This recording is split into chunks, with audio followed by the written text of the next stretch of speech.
जी अस्सलाम वालेकुम। मैं हूं जावेद काजी और आपके लिए प्रोग्राम लेकर आया हूं सब रंग। हर सोमवार को शाम 6 बजे आपकी खिदमत में हाजिर होता हूं। आज हमारे पास बहुत सी कुछ खबरें भी हैं और हमारे साथ जब इफ्तिखार चौधरी साहब फ्राम इस्लामाबाद आएंगे उनसे भी बातचीत होगी और असद काजी साहब जो हैं लाहौर से वो भी हमें ज्वाइन करेंगे, उनसे भी बातचीत होगी। कश्मीर के हालात जो हैं वो 15 माह से वैसे के वैसे ही हैं, बद से बदतर होते चले जा रहे हैं, लेकिन दुनिया अभी तक खामोश है। और लोग जो हैं कुछ वो कहते हैं जी कि पाकिस्तान जो है उसने कश्मीर को बेच दिया है, लेकिन सिर्फ बातें ही करते हैं। एनी हाउ इस पर भी हम बात करेंगे। और दूसरा, पंजाब में बड़ी उछाड़ पछाड़ होने जा रही है। क्या पीटीआई की हुकूमत सिर्फ उछाड़ पछाड़ ही करती रहेगी या कुछ जो गवर्नेंस है उसको भी ठीक करेगी, और ये जो प्राइस माफिया है उस पर भी कुछ हाथ डाला जाएगा? इस पे भी हम बात करेंगे। और मौलाना फजल रहमान साहब ने बहुत कुछ कहा है अपने जलसे में कि उन्होंने कहा है कि इमरान को घर भेज दो और आप और हम भाई भाई हैं। ये किसकी तरफ इशारा था कि भाई भाई हैं? खुलकर बात कर रहे हैं वो। और हमारा जो इंस्टीट्यूशन है, जो हमारा एक अदारा है जिसकी वजह से पाकिस्तान की सरहदें जो हैं वो महफूज हैं और हमारी जो अवाम है वो सुख की चैन की नींद रात को सोती है, वो है हमारी फौज।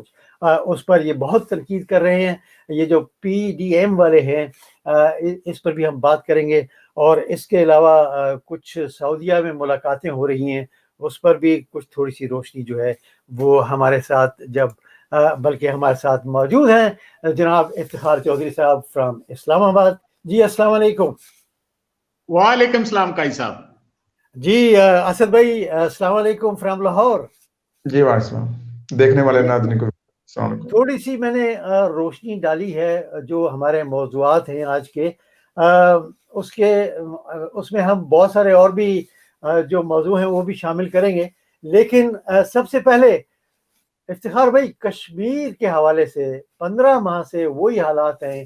हालात जो हैं बद से बदतर होते चले जा रहे हैं, लेकिन दुनिया खामोश है। बल्कि ये उल्टा पाकिस्तान की हुकूमत पर ये इल्ज़ाम लगता है कि जी कश्मीर बेच दिया है। तो इस पर क्या कहेंगे आप? क्यों दुनिया खामोश है? देखें, पहली बात तो ये है कि ये जो पिछले साल जो अगस्त का जो फैसला हुआ था मूडी का कश्मीर पे कर्फ्यू लगाने का, वो सिर्फ मूडी का फैसला नहीं था। ये मैं कई प्रोग्राम से भी बात कर चुका हूं। इसमें सीआईए जो भी इसमें शामिल है, इसमें मोसाद शामिल है, इसमें MI5 MI6 शामिल है, रॉ शामिल है। तो ये पूरी एक जो हॉस्टाइल इंटेलिजेंस एजेंसीज हैं और हॉस्टाइल कंट्रीज हैं जो उनका वेस्टेड इंटरेस्ट है यहाँ पे। उस वजह से अभी तक आप देखें कि इमरान खान जब पिछली दफा जब गया था यूनाइटेड नेशंस में जो सिक्योरिटी जो जनरल असेंबली में खिताब करने के लिए, तो आपको याद होगा कि उसने डोनाल्ड ट्रंप से यही रिक्वेस्ट की थी कि इसको कर्फ्यू को तो कम से कम हटा दिया जाए, बाकी जो राइट ऑफ फ्रेंचाइज है उसकी बाद में डिसीजन होगी। और आर्टिकल 370 और 35A जो है जो खत्म कर दिया गया है उसकी, और फिर सिटीजन अमेंडमेंट जो उन्होंने लॉ जो है इम्पोज किया था, और उसकी वजह से जो नफरत फैल रही है और आरएसएस की जो हिंदुत्वता जो है उसका जो आइडियोलॉजी है, जो वही नाजीज्म का जो आइडियोलॉजी है उसको प्रमोट किया जा रहा है और मुसलमानों पर तशद्दुद किया जा रहा है। और इवन आपने अभी भी देखा होगा कि कोरोना के हवाले से मुसलमानों को वो तशद्दुद किया जा रहा है कि वो दूध में या गाय का वो जो से दूध दोते हैं या वो दूध बेचते हैं, वो उससे कोरोना फैला रहे हैं मुस्लिम जो हैं। तो इसमें जो एस्टैब्लिशमेंट, जो इंटरनेशनल एस्टैब्लिशमेंट है वो शामिल है, और वो जो ग्रेटर इसराइल है उस पे उसका भी इसमें आपको पता है कि उसका इंटरेस्ट है। और चाइना के ऊपर उन्होंने एक नजर रखने के लिए यहाँ पे अड्डे बनाने हैं। और आपने देखा कि होगा कि जी मिनॉरिटी बनाने की कोशिश की जा रही है, मुसलमानों को, हिंदुओं को बाकायदा इजाजत दे दी गई है कश्मीर की में प्रॉपर्टी खरीदने की। तो अब जो रिसेंट इलेक्शन हुआ है ये गिलगित बल्तिस्तान में, इसमें बड़े इंपॉर्टेंट अब जो चेंजेस लाने की जरूरत है। एक तो उन्होंने सूबा बनाने की जो अबूरी सूबा बनाने का ऐलान कर दिया गया। आपने ये देखोगे कि एक जो स्ट्रिप जा रही है अफगानिस्तान को बॉर्डर जो लग रहा है, दूसरा मकबूजा कश्मीर को, और तीसरा इधर चाइना का सूबा जिंजियांग को। तो ये एक बड़ी इसकी स्ट्रेटेजिक इंपॉर्टेंस है ये और इस इलेक्शन में आपने देखा होगा कि मोदी का जो नैरेटिव था या जो मुस्लिम लीग नून का नैरेटिव वो बुरी तरह पिट गया और उसमें इलेक्शंस में आप देखें कि पीटीआई जो है वो अब गवर्नमेंट फॉर्म करने लगी है। मेरी कल भी बात हो रही थी वहां पे एक और चैनल के ऊपर, वो यही वहां पे कह रहे थे कि 50% जो है वो लोग जो हैं वो इस चीज को इलेक्शन में वोटिंग की है और वो आईनी सूबा के तौर पे आना चाहते हैं जिसमें उनके अपने सेनेटर हों, अपने जो एमएनएज हों और एमपीज हों। अब ये जो है आपने देखा, आपको देखा होगा कि ये जो पीटीआई की लॉट है, देखिए वहां पे लोकल सारे गिलगित बल्तिस्तान के रिप्रेजेंटेटिव्स हैं, बट उनका पार्टी लेवल, अब पार्टी लेवल जो होता है वो उनका जो मैनिफेस्टो है, जो अब रिसेंट जो मियां साहब का प्रो मोदी जो था जो नैरेटिव था वो खत्म हो गया और बिल्कुल वो वॉश आउट हो गया।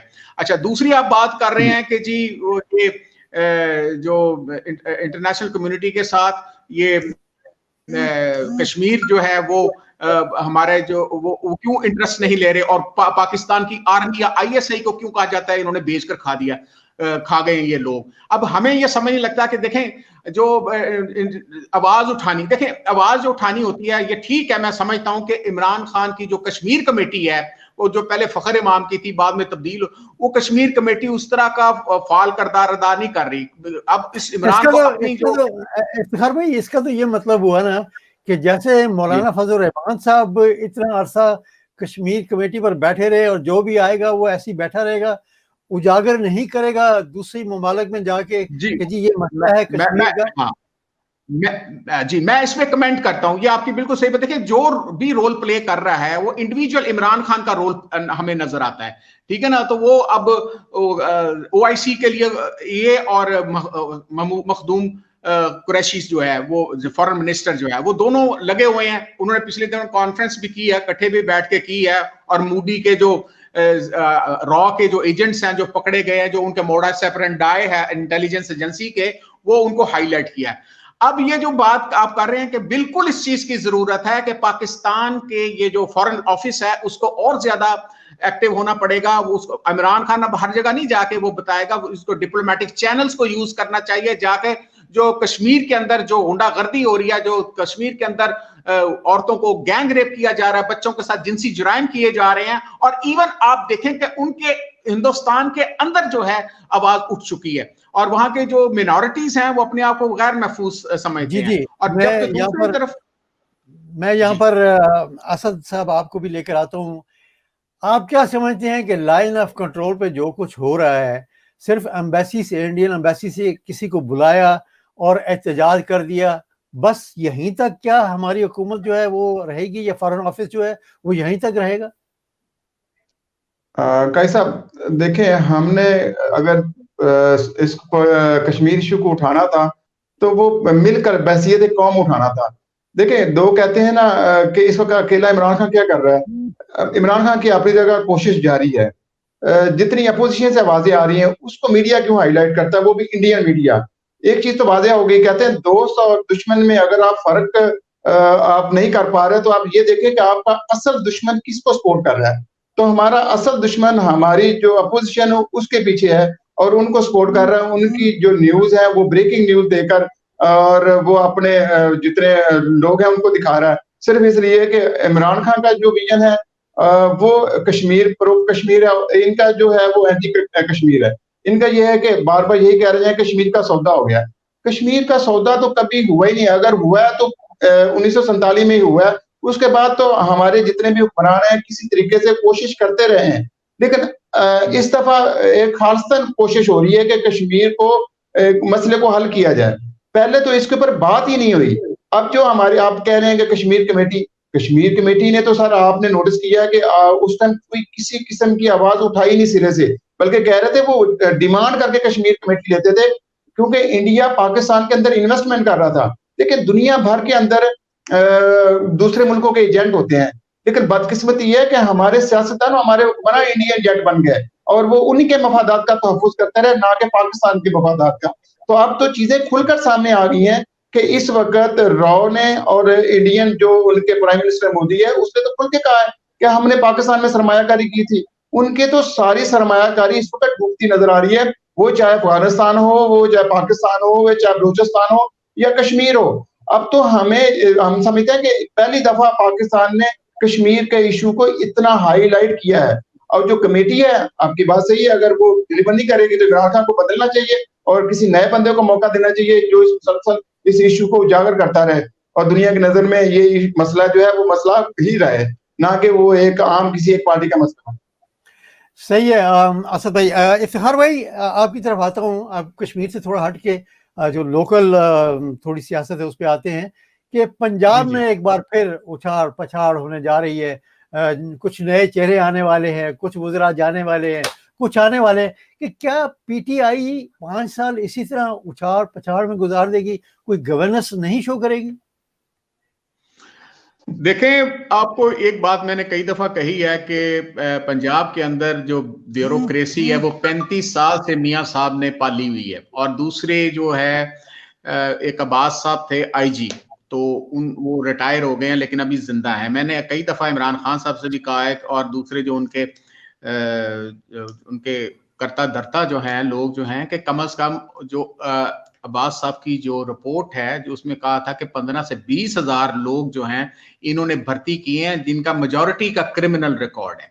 ठीक है ना। अगर उन्होंने एएसआई भर्ती किया हुआ, कोई डीएसपी हो चुका है, वो कहाँ पे बैठे हुए, और सब जो मुख्तलिफ जगहों पे ये बैठे हुए हैं और ये वो सपोर्ट नहीं कर रही। ये आप देख रहे हैं कि महंगाई है, ये मुझे पहले भी पता है, आपको भी पता है कि ये मसनूई तौर पर देखें आटा वाफर मकदार में अवेलेबल है, लेकिन वहां पे होर्डिंग्स हो रही हैं और हमारी ब्यूरोक्रेसी जो है वो नहीं उसको कवर कर सकी अभी तक। जवाद रफीक है, उसको कई दफा हमने भी कहा, वो चीफ सेक्रेटरी है पंजाब का, वो नहीं कर सका। इवन 36 जिले हैं, 36 जिले के डिप्टी कमिश्नर्स को हमने कहा कि ऑनलाइन कर दें, जिस तरह इमरान खान का पोर्टल है, इन सब का पोर्टल होना चाहिए और डेली बेसिस इनकी जो इनकी प्राइसेस हैं, जो प्राइस सामने आनी चाहिए। जी जी, वो सामने आनी चाहिए ताकि पता चले कि वहां से लेकर यानी खेत से लेकर वो कंज्यूमर तक जो प्राइस है वो किस तरह आप वो ले रहे हैं।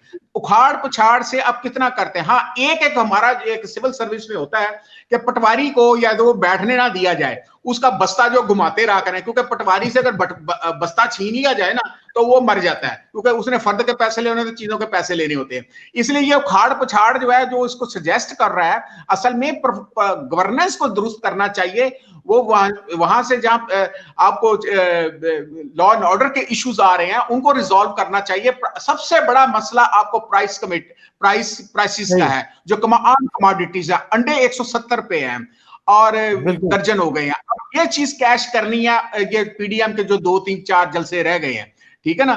तो वो इमरान को ये चाहिए कि इस चीज को एक जिस तरह आप एक नेशनल डिफेंस का एक मैकेनिज्म के तौर पे आप काम करते हैं, और या आप वॉर फुटिंग पर इसको रिजॉल्व करें। अगर वो आप नहीं कर सकेंगे तो मैं फ्रैंकली उनको बताना कि इमरान खान को थ्रेट अंदर से या बाहर से नहीं है, ठीक है ना। जी, तो ये इफ्तिखार भाई लाहौर में बैठे हुए हैं असद भाई। असद भाई, आपका क्या ख्याल है कि बिल्कुल चौधरी साहब ने होती रहेगी बस? जी जी बिल्कुल, चौधरी साहब ने बिल्कुल सही कहा। देखें, अब इमरान खान को और उसका जो वसीम प्लस है, अब उसके सामने कोई गुंजाइश नहीं है कि वो डिलीवर ना करे। सर, एक बात क्लियर हो गई है, ये टोटल नाअहल है और इनकी नाअहली अब ना हम डिफेंड कर सकते हैं ना इनके अपने वर्कर कर सकते हैं। सिंपल सी बात है कि सर जो पोर्टल है पीएम साहब का, उसको टोटल सारी इंफॉर्मेशन पूरे पाकिस्तान से मिल रही है और वो उस पोर्टल को डायरेक्टली देख रहा है। उसको पता चल रहा है कि कहाँ गलतियां कोताहियां हो रही हैं। और एक मैं आम बंदा, हर बंदा बल्कि अपने तौर पर 1-2 कंप्लेन जरूर कर चुका है उस पोर्टल के जरिए। तो इसका मतलब यह है कि इंफॉर्मेशन उस तक पहुंच रही है। अब वो उसको हल की तरफ नहीं लेके जा रहा, कोई स्ट्रेटजी नहीं बना रहा, कोई प्लानिंग नहीं कर रहा, तो ये इमरान खान की नाअहली है, वो बुज़दार की नहीं है। बुज़दार तो जो था वो वही रहेगा। उसके अंदर हमने अभी तक कोई बेहतरीन देखी। भाई, आपकी जान कीमती है तो आप ये सीट छोड़ दें, आप लाहौर की सड़कों में निकलें। इन्होंने कुछ अर्सा पहले नजायज शराबजात के ऊपर ऑपरेशन किया, पूरे पंजाब में किया। अब उसी तरह ही लाहौर के अंदर नजायज शराबजात की भरमार है।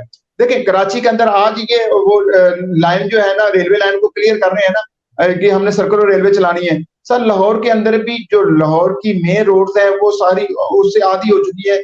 नजायज शराबजात की इस तरह भरमार है कि कोई पूछने वाला नहीं।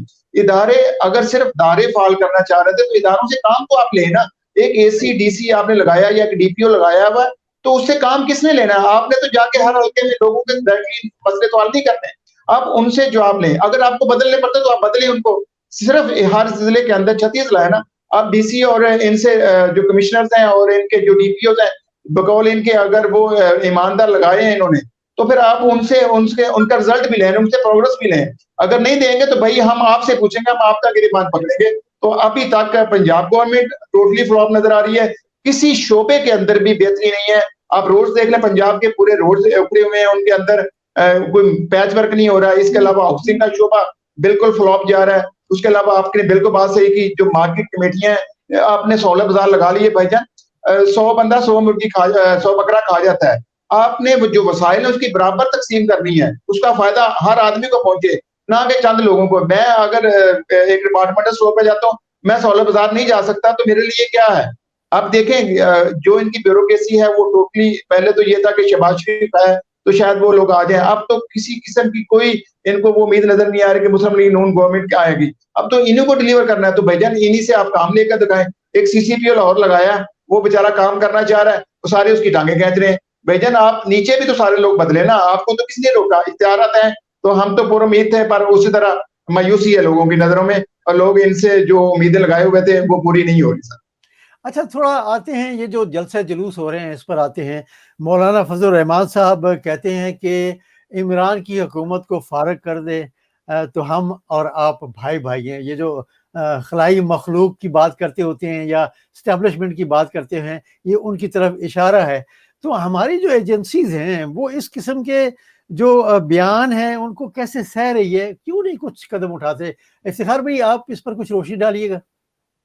देखें, ये जो फजल रहमान की तो ओपन ऑफर है, ये आज की नहीं है बात। वो तो आपको पता है कि अल्लाह देता लीक्स हुई थी जो अमेरिका की, उसमें भी उसने कहा था अमेरिकन को कि आप मुझे जनाब आप मौका दें खिदमत का, तो मैं जनाब आपको यहाँ बेहतर परफॉर्मेंस करूंगा अमेरिका को। आपने आपने वो लीक्स जो पढ़ी होंगी। तो अब दूसरा जो इस दिन इसने ये पहली ऑफर नहीं है। पहले तो आप कहते थे फौज को रोल नहीं होना चाहिए सियासत के अंदर, ठीक है ना। आप खुद जाके उनसे मुलाकातें करते हैं, उनको ऑफर करते हैं, ठीक है। और ये वो बंदा था जिसने केपी के वो जो फाटा का जब आया था, जनरल बाजवा इनसे 2 दफा मुलाकात हुई थी, तो ये सबसे बड़ा मुखालिफ ये था। और दूसरा अचकजई था, हालांकि अचकजई का इसका ताल्लुक कोई नहीं था फाटा के इलाके के साथ।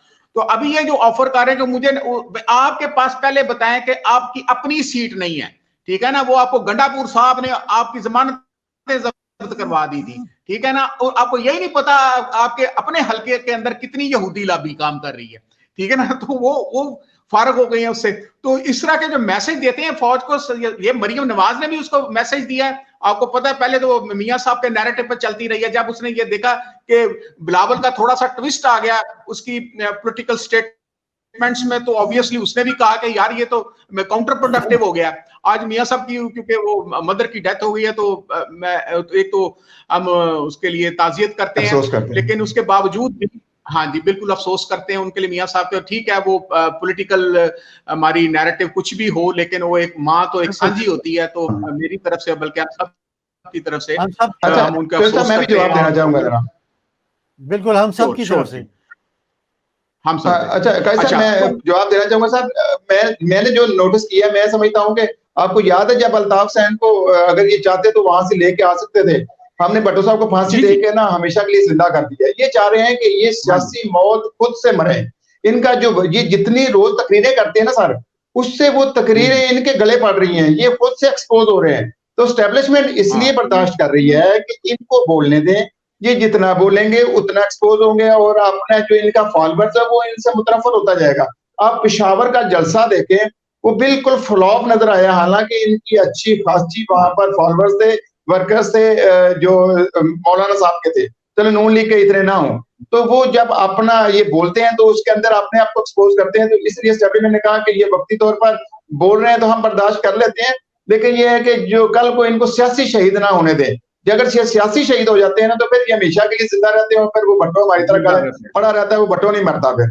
सही है, बिल्कुल सही है। अच्छा इफ्तिखार भाई, एक बयान और था मौलाना फजल रहमान साहब का। उन्होंने कहा था जी कि मैदान जंग में हम उतर आए हैं और मैदान जंग से पीछे हटना जो है वो गुनाह कबीरा है। तो आप हाँ। इसको कैसे देखते हैं? ये कौन सा मैदान जंग में उतर के आए हैं? देखें, पहली बात तो ये है कि मैं उलमा कराम में बैठा हुआ था। मैं तो अपने आप को आलिम नहीं कहता, मैं तो तालिब इल्म हूं। तो वो कह रहे थे कि मैंने बताएं कि ये जो फतवा दिया जा रहा है गुनाह कबीरा का, कि जिसने उसने नहीं बना, और शुक्र है उसने ये नहीं कह दिया कि जो इससे में शरीक ना हुआ उसकी बीवी के साथ निकाह फस्ख हो जाएगा। ठीक है ना? आपको याद है जब पिछले मौलाना साहब जो है वो किताब को लहराकर कहते हैं ये कुरान पाक है, जो आप MMA की जो तहरीक में थे। तो वो अब ये जो इस किस्म के फतवे देना जो है, ये तो वो ऐसी बात ही है जैसे नौज बिल्ला इनका कोई स्टेटस, वलायत का कोई स्टेटस आ गया, या कोई दुनिया के वो टॉप के मुफ्ती आजम बन गए हैं कि गुनाह कबीरा है। और आप जितने भी लोग जो लेकर साथ चल रहे हैं वो शरीयत और सुन्नत और फराइज पूरे कर रहे हैं, ठीक है ना? और आप ही मुसलमान है, बाकी जो हम लोग हैं वो मुसलमान नहीं है। तो गुनाह कबीरा की जो बात आप कर रहे हैं, तो खुद आप तो यहूदी लाबी से हार चुके हैं। घर के आपके घर में तो आपकी अपनी सीट नहीं, यानी लोग आपको मानते नहीं है। इलेक्शंस का क्या मतलब होता है? आपका बेटा जीता, ठीक है, वो असेंबली के अंदर है, आप तो अपनी दोनों सीटें हार चुके हैं, आप तो उसमें है ही नहीं है। और इस किस्म की जो बातें करना, जो वो ये जो बात असद भी कर रहे हैं, वो यही है कि वो एक्सपोज हो गया कि गुनाह कबीरा है। इस तरह उनका एक था कि एक उनका जो मुरीद था, ये इनका JUIF का, फजल रहमान ग्रुप का, उनको कहा रात मुझे ख्वाब में आए हैं एक मुकद्दस शख्सियत, उन्होंने मुझे कहा कि मौलाना साहब जो हैं वो लीड करेंगे। अब इस किस्म की बातें जो है ना वो काउंटर प्रोडक्टिव हो गई हैं। अब दूसरी एक और सवाल यहाँ पे आती है, ये जो मोहसिन दावड़ के हवाले से, कि जो उसने पाकिस्तान और अफगानिया के, हम सब अफगानी इधर के और उधर के बराबर हैं। तो मोहसिन दावड़ से बात हुई तो मोहसिन दावड़ कहता है यार मैं जलसे में गया ही नहीं पेशावर में, आप कौन है, मैं तो था ही नहीं उधर जलसे में, किसने हमारे हवाले से वो बात कर दी है? क्योंकि उसने वो तो प्रोटेस्ट में नहीं गया, क्योंकि इससे पहले उसकी लड़ाई हो गई थी फजल रहमान के साथ। फजल रहमान जो है उसको लाइक नहीं करता था।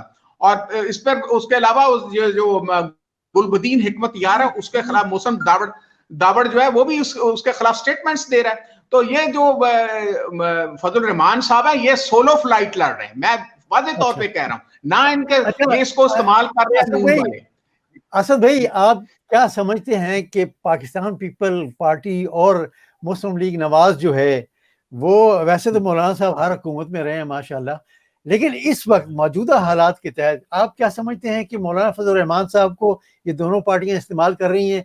चेयरमैन ये जो PDM इन्होंने बनाई हुई है, इसका चेयरमैन बनाने के बाद इनको इस्तेमाल कर रहे हैं कि इनको आगे लगाओ, ये बयान दें, हम जरा पीछे पीछे रहते हैं। क्या ख्याल है आपका? बिल्कुल बिल्कुल, मैं बिल्कुल इत्तेफाक करूंगा आपसे।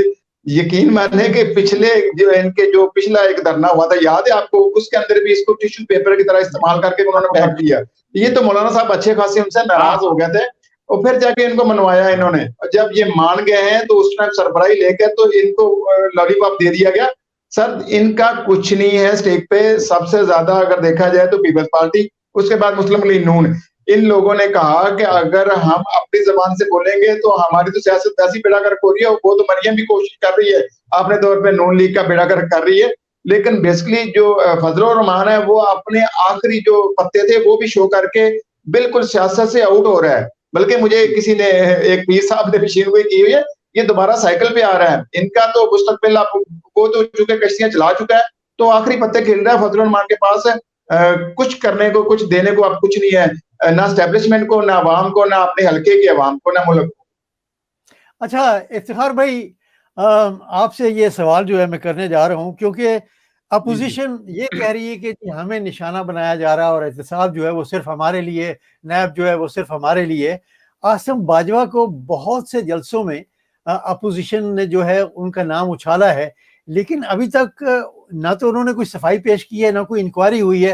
हालांकि PTI के कुछ वुज़रा जो हैं उन पे भी इल्जामात हैं, लेकिन उन पे भी कोई इंक्वायरी नहीं चल रही। जहांगीर तरीन साहब वापस आए हैं, वो भी खामोशी से माशाल्लाह अपना कारोबार जो है वो संभाले हुए हैं। तो आप क्या समझते हैं कि ये अपोजिशन जो कह रही है ठीक कह रही है? ब्रेकिंग न्यूज देता हूं आपको, आसिम बाजवा CPAC के साथ नहीं है आप, ठीक है ना? अच्छा। और चुप चपीते फारग कर दिया गया उनको, ठीक है ना? उससे पहले जनाब उनसे इस्तीफा लिया गया था मीडिया एडवाइजर का। आज नई बुखारी हाँ जी, ये मैं ब्रेकिंग न्यूज दे रहा हूँ। और इसमें आप देखें कि अब आसम, जनरल आसम के बारे में कोई बात किसी जलसे में नहीं हुई अभी, ठीक है, और उनको हटा दिया गया। अब असद जो है, असद उमर, नॉट असद काजी, असद उमर साहब जो हैं वो फुल फ्लैज जो है सीपैक को देख रहे हैं। अभी आपको पता है कि चाइनीज जो एम्बेसडर और उनके भी स्टेटमेंट्स आई हैं सीपैक के हवाले से, और चाइनीज गवर्नमेंट की भी आई हैं।